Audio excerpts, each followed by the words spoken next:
Okay guys, the Ryzen 3900X is here and the AMD Radeon 5700 XT graphics card is also available. There's a lot of hype about it. So let's find out, is it really worth the hype? Well, let's check it out in this gaming review. Bam!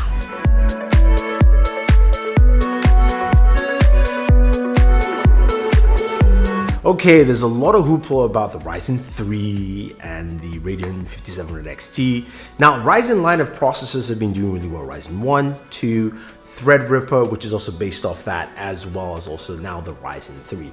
I have a lot of faith in this, but the Radeon XT, the 5700 XT, I wasn't too sure. Because you know what, the graphics cards from AMD have not been doing so well. Although I will say though, the Radeon 7, beautiful card. I do have it in one of my machines. So this gives me a lot of hope. It's a new architecture, it's Navi, it's what's going to be in the Xbox, Xbox Next, and the PlayStation 5, you name it. But let's focus on this. So we decided to go ahead and do a build. First off, gotta thank AMD for sending over both the Ryzen and the Radeon graphics cards we're using, the 3900X and the 5700 XT, and also for Aurora for sending us this lovely SSD. Now, this build starts off with a case from Thermaltake, which we picked up. We also picked up a power supply from Thermaltake as well. The motherboard is an ASUS ROG Crosshair board. Really nice, especially just for its placement. It looks really good and clean in there. Our RAM, we're using 16 gigs of RAM from G-Skills. I love that gold color. It lights up. It looks really good in there. Again, like I said, our main SSD is an NVMe M.2 from Aurora. It's Aurora Genesis Extreme. This is a lovely SSD because it lights up, so the colors match well with the case, everything you have in there with all the lighting, and of course the motherboard lights up as well. Our other SSD is from Gigabyte. It's a 2 gigabyte two terabyte SSD, sorry. So we've got enough for gaming, enough for Windows, 1 terabyte for Windows, 2 terabytes for gaming in there. And our cooling is also Thermaltake as well. We're using the water cooler, I think 2.0. Now, in terms of the graphics card, as you know it, it's the stock card from AMD. Looking at this whole build, it looks beautiful. I love the lighting, I love the case, I love everything. It's really nice and compact, but there's a lot of power packed in there because in terms of benchmarks and what we've seen, this thing runs really well. It's hardcore, but how does it work for us with games? So we got to spend some time playing 2 games. We played some Division 2, which, you know, again, this is a game that AMD has optimized, and we played some Tomb Raider, which is a game that actually NVIDIA's optimized. So I wanted to see some of the differences there, not comparing, but just seeing how it actually pairs up in terms of gameplay. Now, before we get to some of that gaming itself, AMD has some software, and I've got to say, if you've not used an AMD system in a while, the software is really improved. You know, AMD Ryzen Master allows you to just go in and you can, of course, overclock any way you want. You've got some presets there. They've got creator mode, allowing you, especially if you're a video editor, things like that, which I am, so that's great. And there's also a gaming mode. As a gamer as well, if you don't know how to overclock and you're kind of worried about it, you can use those presets, and you have 2 more slots for your own, which is great. Then they also have the Adrenaline software, which is for the graphics cards, allowing you to optimize things within the card. You've also got Relive, which now allows you to capture properly, so I can capture my gameplay and record and also stream all of that cool stuff. And I'm sure some of you looking at that wallpaper. Yes, we'll have it in the link in the bio. Now let's talk about games on here. Now, in terms of gaming performance, I've got to say though, I was quite impressed. Let's start off with Division 2, which of course is an AMD optimized game. So this is running at roughly high in terms of the settings, high and ultra. We kind of alternate between the two, and resolution was at 1440, and at 1440 we're getting some really good frame rates. At high, we're getting frame rates at about up to 70 frames per second. It runs pretty smooth here, and then when we move to ultra, we're getting about 47 to 50 frames per second. Now, what I enjoyed was the fact that it was a smooth gameplay session. I was able to go through. There were a little slowdowns here and there, but it ran pretty well, showing how good that processor is and also the card itself. Now, when we move over to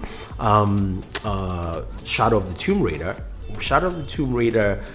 at 1080p ran at almost at 100 frames per second, depending on how I actually wanted to push it. The lowest I got was about 80, and I got about 120 frames per second at 1080p. So you 1080p on this, you're gonna just have an awesome time with it. At 1440, it got down to maybe about 50-60 frames per second. So again, some nice you got some nice performance off this card, both the card and the processor together. I've got to say that I'm really impressed with the processor. I think the card is nice. The 5700 XT is a nice card and it does a good job. So you can scale and do whatever you want to do. Maybe even pick up that Radeon 7. I really like the Radeon 7 as well. But the 3900X, that processor really does a fantastic job, and you get to see it do well within your gaming sessions. You're gonna love it, especially its price point, because this compares to a Core i9 9900, and it really shows. There's a lot to say about this setup, especially what AMD has to offer. If you're a big fan of Ryzen 3 delivers. I think you can use it with an AMD graphics card or your NVIDIA graphics card, and you're gonna have some really solid performance of it. I really like that. In terms of the graphics card, the 5700 XT, this is a good mid-range card, and I think you're gonna get bang for your buck. I'm now using a lot more high-end cards, so for me, it doesn't meet my own expectation because I want to push out as much as possible.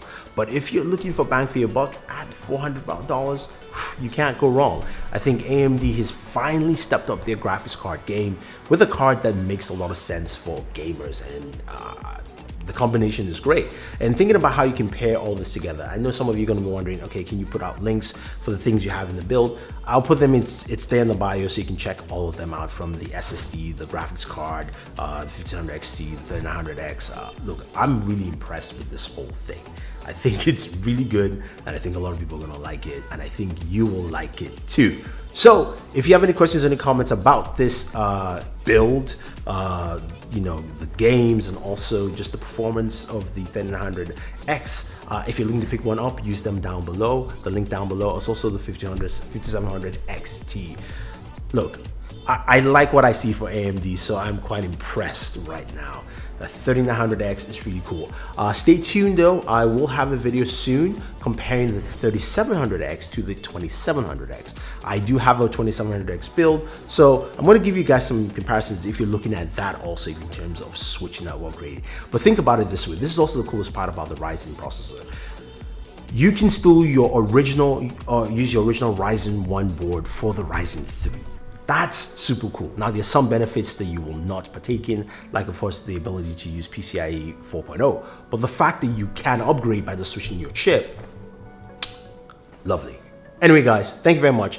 Don't forget to smash that subscribe button, like this video, share it, and always enjoy your entertainment.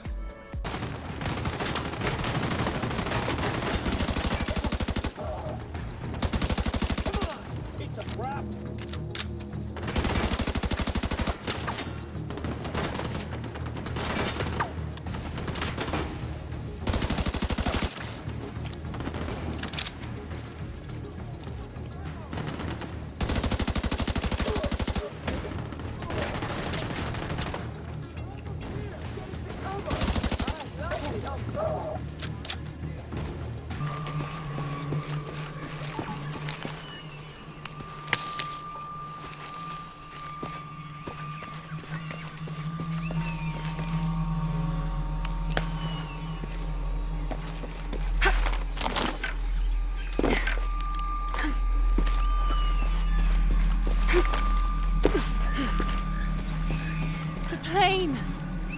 Jonah!